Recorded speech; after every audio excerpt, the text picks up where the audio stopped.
Bismillahirrahmanirrahim. Assalamualaikum warahmatullahi wabarakatuh. Pada kesempatan kali ini saya akan menjelaskan materi paragraf.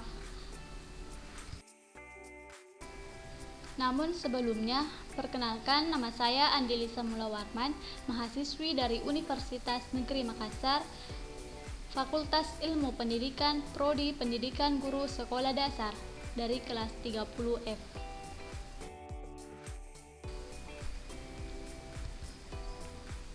Untuk mengefisienkan waktu, langsung saja kita memasuki materi paragraf. Sebelumnya, apa itu paragraf? Paragraf adalah suatu rangkaian kalimat yang memiliki gagasan utama.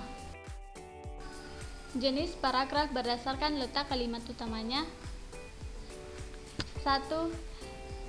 Paragraf deduktif. 2. Paragraf induktif. Ketiga, paragraf campuran deduktif-induktif. Yang dimaksud dengan paragraf deduktif adalah paragraf yang kalimat utamanya terletak di awal paragraf. Paragraf induktif adalah paragraf yang gagasan utamanya terletak di akhir paragraf. Sedangkan paragraf campuran adalah paragraf yang kalimat utamanya terletak di awal dan di akhir paragraf.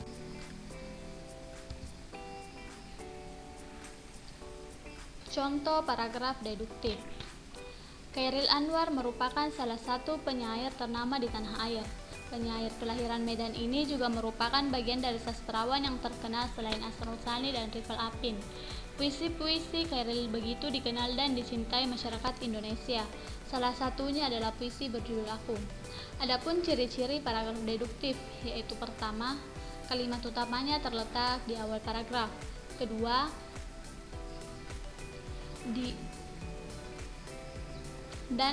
kalimat penjelasnya dan disertai dengan beberapa kalimat penjelas. Contoh paragraf induktif. Belajar sampai tengah malam bahkan tidak tidur bukanlah hal yang baik. Jika hal ini dilakukan karena besoknya ujian, maka yang terjadi adalah rasa ngantuk ketika sedang mengikuti ujian. Maka dari itu persiapkan diri dan mulailah belajar dari jauh-jauh hari sebelum waktu ujian datang.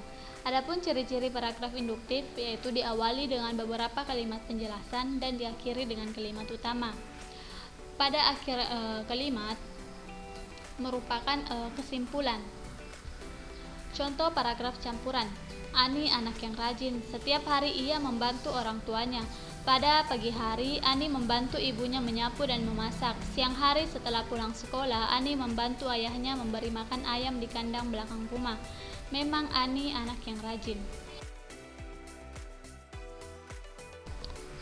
Jenis paragraf berdasarkan tujuannya dibedakan menjadi 5, yaitu 1. Narasi, deskripsi, eksposisi, argumentasi, dan persuasi. 1. Paragraf narasi. Paragraf narasi adalah sebuah paragraf yang isinya menceritakan suatu kejadian tertentu yang telah disusun secara berurutan. Adanya paragraf ini berfungsi sebagai penghibur bagi yang membacanya. Ciri-ciri dari paragraf narasi diantaranya: 1. Adanya tokoh, konflik, dan setting atau tempat. Kedua, adanya alur cerita yang disampaikan secara berurutan. Yang ketiga, terdapat sudut pandang. Contoh paragraf narasi yaitu: beberapa hari yang lalu kami pergi ke sebuah pusat wisata yang berada di Jakarta. Kami pergi dengan 2 mobil pribadi. Mobil kami melaju cukup cepat secara beriringan dengan mobil lainnya. Perjalanan sangat menyenangkan, semua orang tampak gembira, cahaya sinar matahari menyinari kami sehingga membuat pemandangan dari dalam kacamata mobil cukup indah. Kedua, paragraf deskripsi. Paragraf deskripsi adalah sebuah paragraf yang berisi tentang gambaran-gambaran suatu benda atau objek. Paragraf deskripsi ini memiliki tujuan untuk memberikan gambaran secara jelas tentang suatu benda atau objek seakan-akan pembacanya telah merasakan seperti melihat sendiri objek tersebut. Ciri-ciri paragraf deskripsi. 1. Paragraf ini berisi tentang penggambaran suatu benda atau objek yang melibatkan panca indera seperti bentuk, rasa, suara, warna, dan masih banyak lagi. Yang kedua, menggambarkan objek yang sangat jelas. Ketiga, banyak ditemukan kata-kata sifat seperti tinggi, rendah, kecil, besar, dan lain sebagainya. Contoh, tempat tinggalku tidak terlalu besar. Rumahku hanya memiliki luas sekitar 98 meter persegi. Dengan luas seperti itu, aku hanya memiliki 3 kamar tidur, 1 kamar mandi, ruang tamu, keluarga, dan dapur. Yang ketiga, paragraf eksposisi.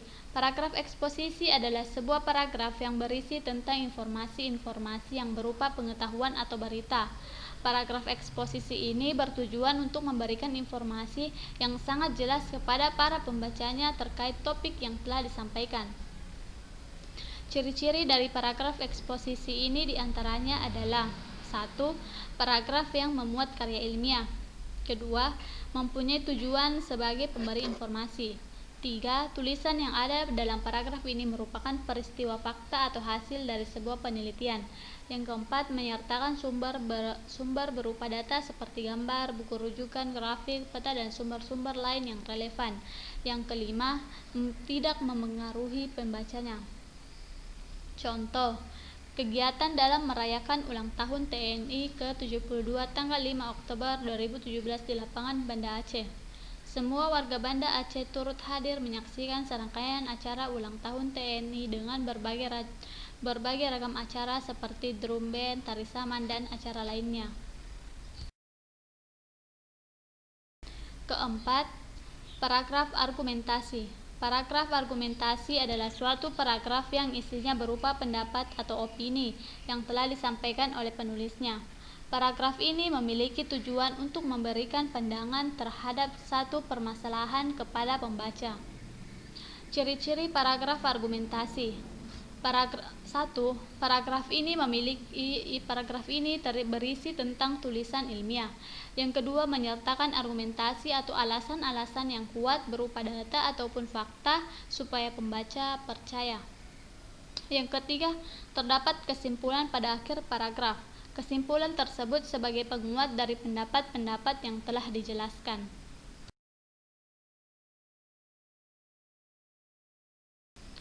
Yang kelima, paragraf persuasif. Paragraf persuasif adalah paragraf yang berisi tentang ajakan atau himbauan yang telah ditujukan kepada para pembacanya.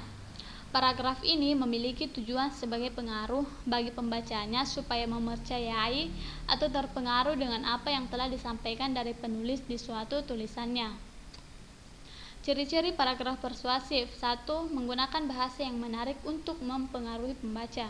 Yang kedua, menggunakan kata-kata ajakan.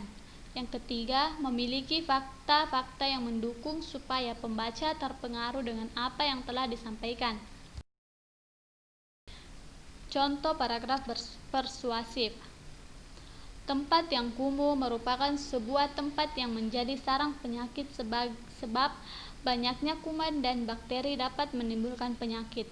Oleh karena itulah mari kita jaga kebersihan supaya terhindar dari penyakit yang mematikan.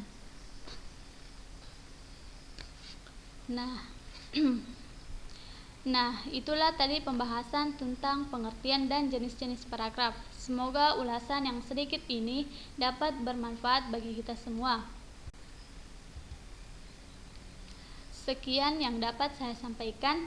Lebih dan kurangnya mohon dimaafkan. Apabila ada kesalahan kata, mohon dimaafkan. Wabillahi taufiq wal hidayah. Wassalamualaikum warahmatullahi wabarakatuh.